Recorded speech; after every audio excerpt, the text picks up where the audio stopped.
د کلي په باره کې لنډ معلومات راکړئ چې په دې کلي کې څومره کورونه ویجاړ شوي دي. بسم الله الرحمن الرحیم. غزنیوال صاحبو دا د اندړ ولسوالۍ د بسانې په نامه کلی ده. بسانې په کلي کې په اندړو کې تر ټولو ډېر تلفات رسېدلي. په دې کې 40 کوره مکمل تخریب شوي دي. مالونه دي او زراعتي مځکې دي او باغونه دي او د خلکو هغه د ځینې دپاره یا د کور دپاره چې د چای او د برې او د خوږې او د غلې کومې ذخیرې وي هغه ټولې تباه شوي دي. موټران موټرسایکلان هېڅ شی هم روغ پاتې نه دي.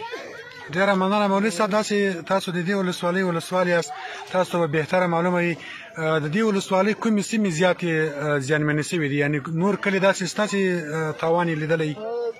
غزنیوال صاحبو د اندړو په ولسوالۍ باندې تقریبا له 15-16 استقامت سیلابونه روان دي.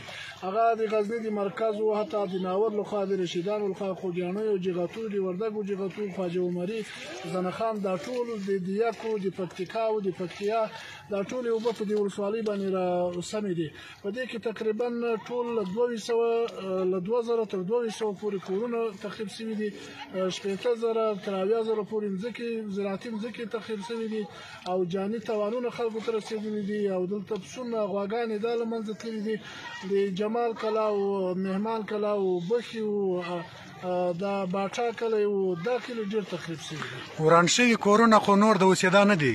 نه دلته داسې کورونه تقریبا نه دي پاتې چې هغه کې څوک اوسي، ځکه چې هغه داسې معمولي دیوالونه ولاړ دي. هغه ته نړېدل ډېر خطر ده، ځکه چې دا یو قسم اطمینان به چاته ورکوي خو هغه باندې باور نشته چې 2 ساعته بعد بړنګ شي څه وخت بړنګ شي.